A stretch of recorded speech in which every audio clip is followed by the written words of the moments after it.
जय हिंद। नमस्कार साथियों, आप सभी लोगों का मोस्ट वेलकम है आज के इस नए क्लास में। साथियों, आज के इस क्लास में हम सभी लोग जो पढ़ने वाले हैं एसएससी जीडी कांस्टेबल एग्जाम 2026 के लिए मोस्ट इम्पोर्टेंट क्वेश्चन को, जो कि साथियों आपके एसएससी जीडी कांस्टेबल एग्जाम 2026 के लिए काफी इम्पोर्टेंट है। तो साथियों, आप सभी लोग जो इस क्लास को बिल्कुल अच्छी तरीके से लास्ट तक देखिएगा और इस क्लास में दिए जाने वाले इन सभी प्रश्न को साथियों अच्छी तरीके से जरूर याद कर लीजिएगा, जिससे कि आप जो अपने एग्जाम में साथियों सभी क्वेश्चन को आसानी तरीके से बना पाएंगे। तो चलिए साथियों, क्लास को स्टार्ट करते हैं। उनसे पहले यदि आप इस चैनल पे पहली बार जुड़ रहे हैं तो साथियों आप जो है इस चैनल को सब्सक्राइब कर लीजिए और सब्सक्राइब करके ऑल नोटिफिकेशन को ऑल पे दबा के जुड़ जाइए, जिससे कि जब भी कोई नई क्लास हो सबसे पहले क्लास का नोटिफिकेशन आपके पास जो है साथियों पहुंच सके। तो आप इस चैनल को सब्सक्राइब कर लीजिए, साथ ही साथ साथियों आप जो है इस क्लास को भी लाइक जरूर कर लीजिएगा। तो चलिए क्लास को स्टार्ट करते हैं और देखिएगा साथियों क्वेश्चन क्या दिया गया है। साथियों क्वेश्चन दिया गया है कि विजयनगर साम्राज्य के किस शासक ने गजसाल का साथियों निर्माण करवाया था। चलिए बताएंगे साथियों। ये सभी क्वेश्चन जो है साथियों काफी इंपॉर्टेंट और सिलेक्टेड क्वेश्चन है, जो कि साथियों आपके पेपर में 100% ये सभी प्रश्न आपको देखने को मिलेंगे। और बताएंगे साथियों कि विजयनगर साम्राज्य के किस शासक ने गजसाल का साथियों यहाँ पे निर्माण करवाया था। तो याद रखिएगा साथियों, यहाँ पे करवाए हुए थे आपके देवराय द्वितीय। ऑप्शन यहाँ पे बी लगा रहे हैं तो सही जवाब है साथियों देवराय द्वितीय किए थे, याद रखिएगा। चलिए अगला प्रश्न देखिएगा साथियों, यहाँ पे आपका प्रश्न दिया गया है और प्रश्न क्या है कि कंदरिया महादेव मंदिर जो अपनी जटिल नक्काशी के लिए प्रसिद्ध है साथियों, ये कहाँ स्थित है। चलिए बताइए साथियों कि कंदरिया महादेव मंदिर जो अपनी जटिल नक्काशी के लिए प्रसिद्ध है और साथियों ये कहाँ स्थित है। तो याद रखिएगा साथियों यह स्थित हो जाएंगे खजुराहो में। ऑप्शन ए यहाँ पे आपका सही जवाब हो जाएंगे, खजुराहो में स्थित है साथियों, याद रखिएगा। अगला प्रश्न देखिएगा साथियों, प्रश्न है कि 1857 के विद्रोह के दौरान बिहार में क्रांतिकारियों का नेतृत्व जो साथियों किसने किया था।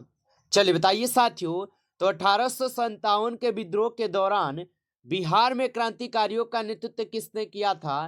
तो याद रख लेंगे साथियों बिहार से किए हुए थे आपके वीर कुंवर सिंह। ऑप्शन यहाँ पे बी लगाने तो सही जवाब है वीर कुंवर सिंह किए थे। अगला प्रश्न देखिएगा साथियों कि प्रसिद्ध शास्त्रीय नृत्य यहाँ पे साथियों किस राज्य से संबंधित है। बताइए साथियों, तो प्रसिद्ध शास्त्रीय नृत्य जो है साथियों ये असम से संबंधित है। ऑप्शन यहाँ पे बी सही जवाब है, असम से संबंधित है। अगला प्रश्न देखिएगा साथियों, प्रश्न है कि ब्लैक फॉरेस्ट पर्वत श्रृंखला जो है ये किस देश में स्थित है। बताइए साथियों, तो ब्लैक फॉरेस्ट पर्वत किस श्रृंखला जो ये किस देश में स्थित है। तो साथियों ये स्थित हो जाएंगे आपके जर्मनी में। ऑप्शन यहाँ पे 20 सही जवाब हो जाएंगे, जर्मनी में स्थित है साथियों, याद रखिएगा। अगला प्रश्न देखेंगे साथियों, प्रश्न है कि भारतीय मानक समय की रेखा जो साथियों ये किस शहर से होकर गुजरती है। चलिए बताइए साथियों, तो भारतीय मानक समय की जो रेखा है ये किस शहर से होकर गुजरती है। तो याद रखेंगे साथियों ये रांची से होकर गुजरती है। ऑप्शन सी सही जवाब है, रांची से होकर। अगला प्रश्न देखिएगा साथियों, प्रश्न है निम्नलिखित में से कौन सा निम्नतम जनसंख्या वाला भारतीय राज्य है। चलिए बताइए साथियों, तो निम्नलिखित में से कौन सा निम्नतम जनसंख्या घनत्व वाला भारतीय राज्य हो जाएंगे। तो याद रखिएगा साथियों यहाँ पे हो जाएंगे अरुणाचल प्रदेश।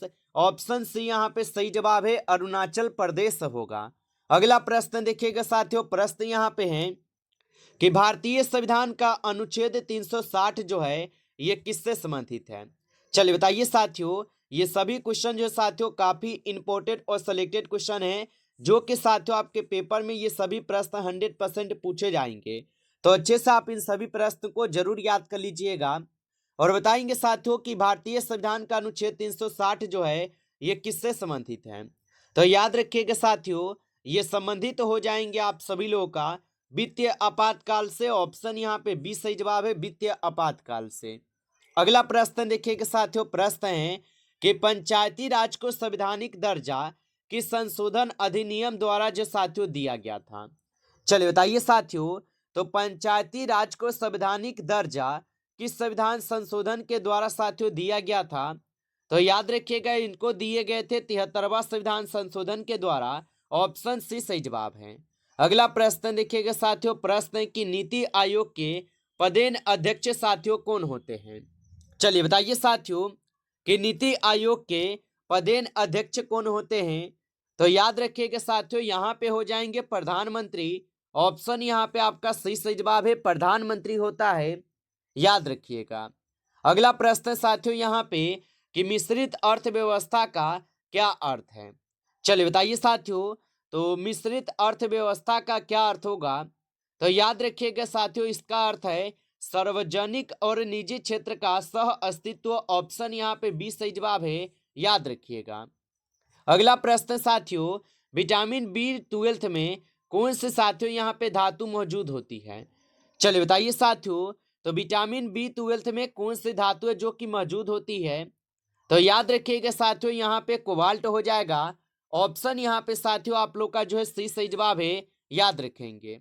अगला प्रश्न साथियों यहाँ पे कि असहयोग आंदोलन को किस घटना के बाद जो साथियों वापस लिया गया था? चलिए बताइए साथियों, तो असहयोग आंदोलन को किस घटना के बाद वापस लिया गया था? तो याद रखिएगा साथियों, इसको लिया गया था चोरी चोरा कांड के बाद। ऑप्शन बी सही जवाब है, चोरी चोरा कांड के बाद। अगला प्रश्न देखेंगे साथियों, प्रश्न है कि रडार का साथियों यहाँ पे पूर्ण रूप क्या है? चलिए बताइए साथियों, तो रडार का यहाँ पे पूर्ण रूप क्या हो जाएंगे?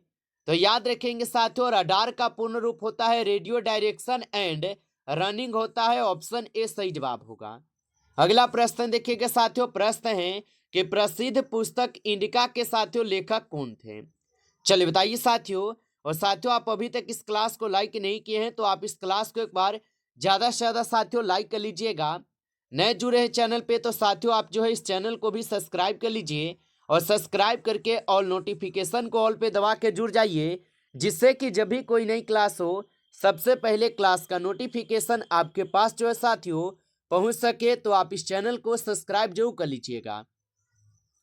और बताइए साथियों कि प्रसिद्ध पुस्तक इंडिका के साथियों यहाँ पे लेखक कौन थे? तो याद रखेंगे साथियों, इंडिका के लेखक थे यहाँ पे मेगास्थनीज। ऑप्शन सी यहाँ पे आपका सही जवाब है। अगला प्रश्न देखिएगा साथियों कि एशियाई विकास बैंक का मुख्यालय साथियों कहाँ स्थित है? चलिए बताइए साथियों, तो एशियाई विकास बैंक का मुख्यालय कहाँ स्थित है? तो याद रखेंगे साथियों, ये मनीला में स्थित है। ऑप्शन यहाँ पे बी सही जवाब है, मनीला में स्थित है। अगला प्रश्न देखेंगे कि ध्वनि की तीव्रता मापने की इकाई क्या है? बताइए साथियों, तो ध्वनि की जो तीव्रता है इसे मापने की इकाई क्या होगा? तो याद रखिएगा साथियों, ध्वनि की तीव्रता मापने की जो इकाई है साथियों ये डेसिबल है। ऑप्शन यहाँ पे बी सही जवाब होगा, डेसिबल है साथियों, याद रखिएगा। अगला प्रश्न साथियों यहाँ पे भारत रत्न से सम्मानित होने वाली पहली भारतीय महिला साथियों कौन थी? चलिए बताइए साथियों, तो भारतीय रत्न से सम्मानित होने वाली पहली भारतीय महिला कौन थी? तो याद रखेंगे साथियों, इंदिरा गांधी थी। ऑप्शन यहाँ पे बी सही जवाब है, इंदिरा गांधी हो जाएगा। अगला प्रश्न देखेंगे साथियों कि कर्क रेखा भारत के कितने राज्य से होकर साथियों गुजरती है? चलिए बताइए साथियों, तो कर्क रेखा जो है ये भारत के कितने राज्य से होकर गुजरती है? तो याद रखिएगा साथियों, कर्क रेखा जो है भारत के कुल 8 राज्यों से होकर गुजरती है। ऑप्शन सी सही जवाब है। अगला प्रश्न देखेंगे साथियों, प्रश्न है कि मौर्य काल में सीता भूमि को साथियों क्या कहा जाता था? चलिए बताइए साथियों, तो मौर्य काल में सीता भूमि को क्या कहा जाता था? तो याद रखेंगे साथियों, इसको कहा जाता था राजकीय भूमि से प्राप्त आय। ऑप्शन यहाँ पे डी सही जवाब है, राजकीय भूमि से प्राप्त आय होगा। अगला प्रश्न देखिएगा साथियों कि बुद्ध की खड़ी प्रतिमा निम्न में से साथियों किस काल में बनाई गई थी? चलिए बताइए साथियों, तो बुद्ध की खड़ी प्रतिमा निम्न में से किस काल में बनाई गई थी? तो याद रखेंगे साथियों, ये कुषाण काल में बनाई जाती है। ऑप्शन बी सही जवाब है, कुषाण काल में होगा साथियों, याद रखेंगे। अगला प्रश्न देखिएगा साथियों, प्रश्न है आपका कि शक संवत का प्रारंभ जो है ये किस सम्राट के शासन काल में साथियों 78 ईस्वी में हुआ था? चलिए बताइए साथियों, तो शक संवत का जो शुरुआत है साथियों, ये किस सम्राट के शासन काल में हुआ था? 78 ईस्वी में। तो याद रखेंगे साथियों, यह होते हैं कनिष्क के शासन काल में। ऑप्शन बी सही जवाब है यहाँ पे। अगला प्रश्न देखिएगा, हाल ही में भारत ने 17वें अंतर्राष्ट्रीय पृथ्वी विज्ञान ओलंपियाड में कितने पदक साथियों जीते हुए हैं? तो याद रखेंगे साथियों, ये जीते हुए हैं आपके कुल 8 पदक। ऑप्शन ए सही जवाब है, 8 पदक जीते हैं, याद रखेंगे। चलिए अगला प्रश्न देखिएगा साथियों। प्रश्न है कि भारत ने किस देश को 1400 किंगरा कैंसर रोधी दवाई जो साथियों भेजी है? तो भारत ने किस देश को 1400 किंगरा कैंसर रोधी दवाई भेजी है? तो याद रखेंगे साथियों, ये सीरिया में भेजे हुए हैं। ऑप्शन सी सही जवाब है। अगला प्रश्न देखिएगा साथियों, मानव शरीर की सबसे बड़ी ग्रंथि जो है साथियों कौन सी है? चलिए बताइए साथियों, तो मानव शरीर की सबसे बड़ी ग्रंथि जो है साथियों कौन सी है? तो याद रखेंगे साथियों, यकृत हो जाएगा। ऑप्शन यहाँ पे बी सही जवाब है, यकृत होगा। अगला प्रश्न देखेंगे साथियों, महाभारत में कुरुक्षेत्र का युद्ध जो है ये कितने दिन तक चला था? चलिए बताइए साथियों, तो महाभारत में कुरुक्षेत्र का जो युद्ध है साथियों ये कितने दिन तक चले थे? तो याद रखिएगा साथियों, ये 18 दिन तक चले थे। ऑप्शन सी सही जवाब होगा। अगला प्रश्न यहाँ पे साथियों है, भारत का सबसे बड़ा नदी द्वीप जो है साथियों कौन सा है? चलिए बताइए साथियों, तो भारत का सबसे बड़ा नदी द्वीप जो है साथियों कौन सा है? तो याद रख लेंगे साथियों, यहाँ पे इस क्वेश्चन का आपका सही जवाब ऑप्शन बी हो जाएगा, मांझली द्वीप। ऑप्शन यहाँ पे बी सही जवाब है। अगला प्रश्न देखिएगा साथियों कि गोलमेज सम्मेलन जो है ये किससे संबंधित है? चलिए बताइए साथियों, तो गोलमेज सम्मेलन जो है साथियों ये किससे संबंधित हो जाएगा? तो याद रखिएगा साथियों, ये भारतीय स्वतंत्रता से संबंधित है। ऑप्शन सी सही जवाब है, भारतीय स्वतंत्रता से संबंधित हो जाएगा। अगला प्रश्न साथियों कि भारत का सबसे ऊंचा जलप्रपात जो है साथियों कौन सा है? चलिए बताइए साथियों कि भारत का सबसे ऊंचा जलप्रपात जो है कौन सा है? तो याद रखेंगे साथियों, जोग जलप्रपात जो भारत का सबसे ऊंचा जलप्रपात है। अगला प्रश्न देखिएगा साथियों कि काकोरी कांड जो है ये किस वर्ष हुआ था?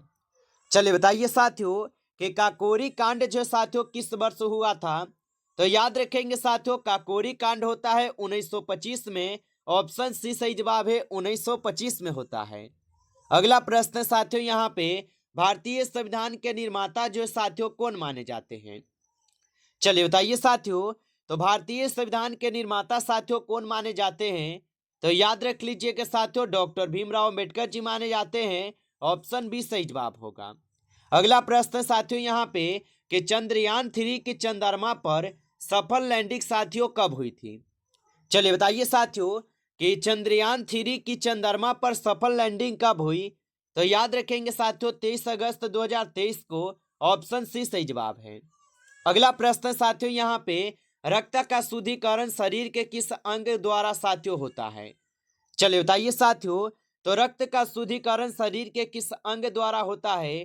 तो याद रखेंगे साथियों, गुर्दा के द्वारा होता है। ऑप्शन सी सही जवाब है, गुर्दा के द्वारा होता है। अगला प्रश्न साथियों यहाँ पे कि शून्य का आविष्कार जो साथियों किसने किया था? चलिए बताइए साथियों, तो शून्य का जो आविष्कार है साथियों ये आर्यभट्ट के द्वारा की जाती है। ऑप्शन सी सही जवाब है, आर्यभट्ट ने की थी। नमस्कार साथियों, इस क्लास में आपके टॉप 35 क्वेश्चन थे जो कि काफी इंपॉर्टेंट और सिलेक्टेड क्वेश्चन थे साथियों। ये सभी क्वेश्चन साथियों, यदि आपको क्लास अच्छा लगा हो तो आप इस क्लास को साथियों लाइक कर लीजिएगा। नए जुड़े हैं चैनल पे तो साथियों आप इस चैनल को सब्सक्राइब करके ऑल नोटिफिकेशन को ऑल पे दबा लीजिएगा, जिससे कि जब भी कोई नई क्लास हो सबसे पहले क्लास का नोटिफिकेशन आपके पास जो है साथियों पहुंच सके। तो आप इस चैनल को सब्सक्राइब जरूर कर लीजिएगा। चलिए फिर मिलते हैं आपसे नेक्स्ट टॉपिक के साथ नेक्स्ट क्लास में। तब तक के लिए जय हिंद, जय भारत।